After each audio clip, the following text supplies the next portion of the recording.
Hey guys, what is up? It's Dusty here, and welcome back to another crypto video. If you're enjoying the daily crypto content, I would really appreciate it if you guys press the like button and subscribe, and also comment down below what I can improve on next video. First article of the day is IOHK to focus on educating the world about Cardano in 2020. So yes, you heard it right. Today we're going to be talking about Cardano, Vechain, and Stellar. And Cardano is really focused on educating the world about Cardano slash crypto slash blockchain slash, I guess, DLT and whatnot in 2020 and the years coming up. IOHK, the company behind the Cardano blockchain, has announced that it will begin prioritizing education this year. This will most likely not be received nicely, because we all know that Cardano has a pretty keen eye on education, and they've also been funding different universities, but I don't think a good chunk of the community will receive it well when they are going to, quote unquote, prioritize education, possibly over Shelley, possibly over other developments, which again, I don't think is going to be received quite well. The company laid out an extensive plan for 2020 that will see more education materials, lectures, and courses published in order to bridge the gap between the company's academic papers and mainstream understanding of Cardano. So again, IOHK makes education its primary goal from some really invested people in the sense of, I guess, I don't want to say intelligent, but people who are really liking Cardano more for what their plans are and what the philosophy behind it is, or maybe also who have read the papers. They're most likely really in line with these announcements. Most likely, a lot of people will really enjoy that Cardano is really bettering the world from the ground up instead of superficially, but I think it will still not be received quite well. The IOHK education team will be investing significant time and efforts this year in broadening our range in materials. And a big focus is going to be on programming languages, understanding blockchain, making smart contracts, and some things related to that. I just noticed it in, I think, one of the previous articles or one of the previous videos we did it in, which was most likely like a week ago or so. Cardano aided Charles Hoskinson on treasury voting and blockchain governance. Now, by launching governance, Charles Hoskinson opines that they will be able to sort the issues of clients disliking technology due to change. When launching governance, he opined that two different categories are to be tackled. One category is the idea of updating the protocol itself. This can be a change either to the network, to the ledger rules, or consensus rules algorithm, or to the system of the system. The other category of changes is the enhancement of the system, and this can be about creating more features and functionality. We want to create a client. We want to create a light client. We want to support a new platform like Windows. It could be that we want to go and deploy 1,000 ATMs in Ethiopia to create more cash in and cash out points with our system. Now, both of these categories of governance are equally as important, which is again really interesting to know. The corporation cares about the first one, stability, and the consumer cares about the second one, of course. The second one is what drives utility, use case, and value in the underlying token for the system. So using those treasury voting models, you can accommodate both sides pretty adequately. Sydney Ivergan, the crypto expert, tweeted, "It's a good look, or it's actually good to look at it two ways, Cardano, in terms of corporation and customer or consumer. Each one of them has different expectations on the blockchain. Indeed, Charles Hoskinson thinks 360 degrees. And again, I think it's a very, very smooth move or smart idea to take it to this direction. Cardano, Charles Hoskinson, or corporations and consumers, we know all about that already. And Cardano, Charles Hoskinson on stability of blockchain systems. I think this we've also discussed quite in depth already. But let's quickly read through this little part here because it's actually really quite interesting still. I think so. Corporations want to make sure that you want a process for the first, but what gets people interested in the process? Making people participate in the process is the second part. You want to make sure that you have high participation incentives to participate in the system, or else you end up having very, very small tyrannies of the minority. Only a little group of people end up influencing the entire platform. Kind of an oligarchy, I would say, right? That's just basically the point he's trying to make. Like, for example, in a hard fork where only 8 to 10% of the people are eligible to vote, voted in that for the fork. For example, the people of Ethereum Classic stated that it was not legitimate as the voting did not have a majority representation, so it's not just good enough to have these systems in place, you have to cover all the other stuff too. And then you also have to get a high participation rate and do other stuff. You have to have a stable system. Well, again, to kind of conclude what he said in right there, you have to get a good connection with your consumers, and the consumers also have to participate in things. And most of the time when the voting is not really concerning them or they don't care, people don't vote, or people vote for what is really most interesting to them and not for the whole system, which is of course logical. Everybody votes for themselves most of the time. But the basic point he's trying to make with that here is that you need to think about a lot of things to make all these numbers as good as possible, which again sounds to me like the most logical thing ever. Cardano, Charles Hoskinson on fast evolution and future richness. I didn't get that completely, but the title.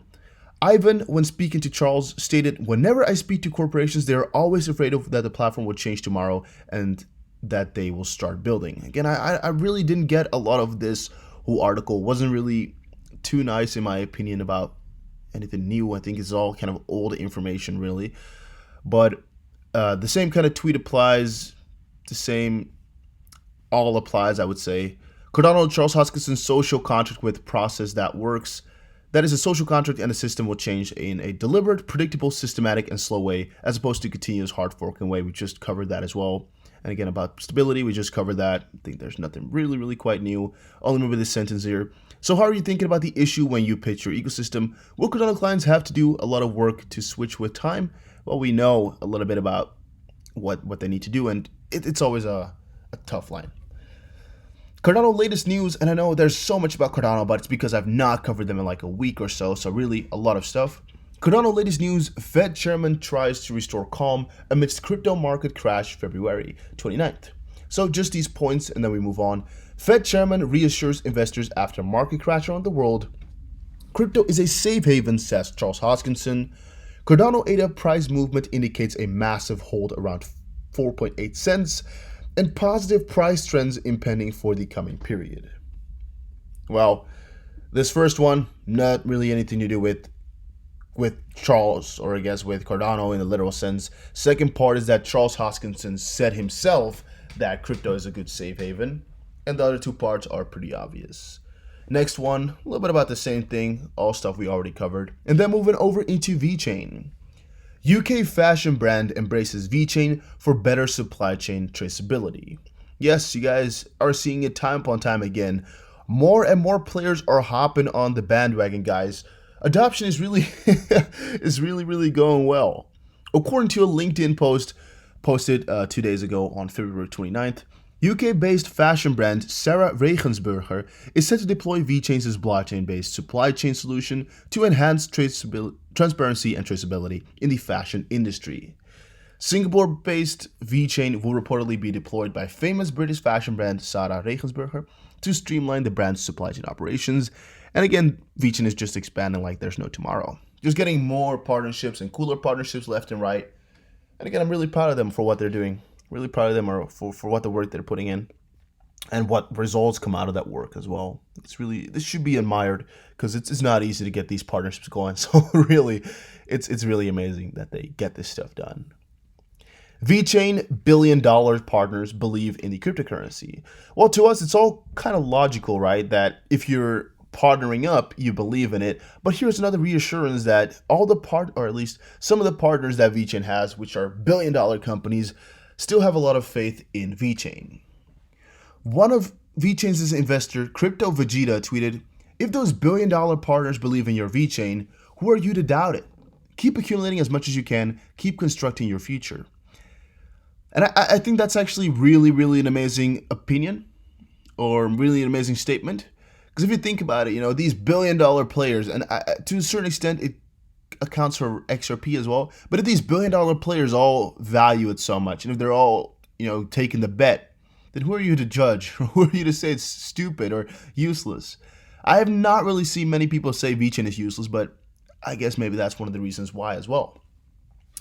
Sunelu stated, "Good job, Master Shifu," in response to a tweet that reported an improvement that read, "After months of work, Vechain slash Thor V 1.3.0 is ready. It brings many dramatic improvements, especially in terms of performance and efficiency." Sydney Evergun, again, we saw Sydney a couple of times already now. Crypto expert tweeted, "Vechain recently published the first preprint on POA 2.0 Surface, real items and enterprise and customer applications built on Vechain blockchain, anti-counterfeit and consumer loyalty generates NFT." Vechain introducing manager, also that, actually I forgot to mention that previous time, or maybe previous video. Vechain Stats recently tweeted about introducing manager from Vechain Stats, stated that it was the Swiss Army knife for managing Vechain assets and node tokens. The CEO felt that it was neat. Yeah, pretty cool, I guess. And then Vechain real items, well, they're doing pretty good with their real items, doing pretty damn good with all of their stuff. But yeah, they're providing a demo right now. Stellar Lumens facilitating equitable access to global financial system with DSTOQ. Last time I covered DSTOQ, the responses were actually not that positive, I noticed. My personal stance upon it was also not that nice, but I actually think it is on the edge of things, or still at the end of things, a good idea from them to do this. So, the Stellar Development Foundation announces strategic investment in DSTOQ. Donnell Dixon spoke about the Stellar Development Foundation's first enterprise fund investment in DSTOQ. Why did I say you? The CEO started stating, "Hi, everyone. We wanted to share some really exciting news today. We told you in November that we are going to start the enterprise fund up and make investments out of the enterprise fund that support not just the Stellar network, but also the ecosystem at large." Dixon further stated, "Today, we have made our first investment in an organization called DSTOQ. It's a great organization that is very much in alignment with us." And I guess that's really where they made a good decision to keep that going. And again, Sydney Evergun here, they're quoting, I think he might just be the guy writing a lot of these articles or something like that. Because I noticed we're using a little bit of the same source, like the same website. But I keep seeing the Sydney Evergun freaking tweets. I think...